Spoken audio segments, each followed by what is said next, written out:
आप सभी का अभिनंदन है हिंदी पथिक में। आशा करती हूँ आप स्वस्थ होंगे, अच्छे से होंगे।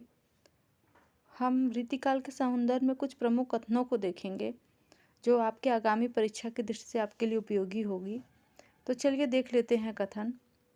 कविता उनकी श्रृंगारी है पर प्रेम की उच्च भूमि तक पर नहीं पहुँचती, नीचे ही रह जाती है। यह कथन किसका है? यह कथन आचार्य रामचंद्र शुक्ल जी का है और किसके संदर्भ में है? तो बिहारी के संदर्भ में है।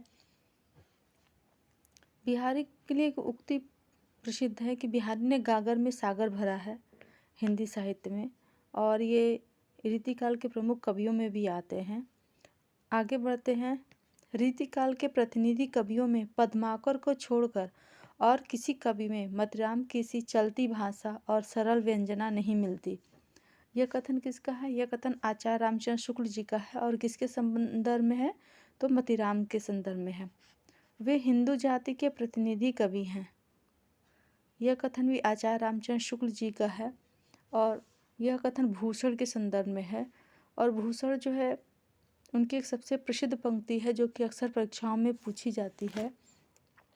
शिवा को बखानो कि बखानो छत्रसाल को। आप कमेंट बॉक्स में बताइएगा कि यह पंक्ति तो भूषण की है, लेकिन किस उद्देश्य से यह पंक्ति कही गई है, कमेंट बॉक्स में ज़रूर बताइएगा। आगे बढ़ते हैं। इनका सा अर्थ सौष्ठव और नवोन्मेष विरले ही कवियों में मिलता है। रीतिकाल के कवियों में ये बड़े ही प्रगल्भ और प्रतिभा संपन्न कवि थे।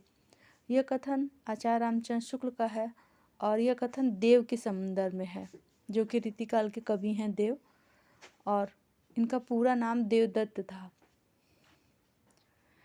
प्रेम की पीर या इश्क का दर्द इनके एक एक वाक्य में भरा पाया जाता है। यह कथन भी आचार्य रामचंद्र शुक्ल जी का है और यह कथन किसके संदर्भ में है? तो यह कथन आलम के संदर्भ में है।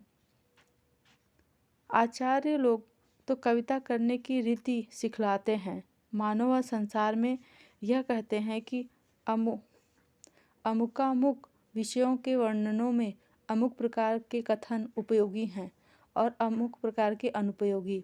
यह कथन मिश्र बंधुओं का है और यह कथन मिश्र बंधुओं ने रीतिकाल के नामकरण के संदर्भ में कहा था। और मिश्र बंधुओं की एक रीतिकाल के कवियों के संदर्भ में एक रचना है। आप कमेंट बॉक्स में उस रचना का नाम ज़रूर बताएं।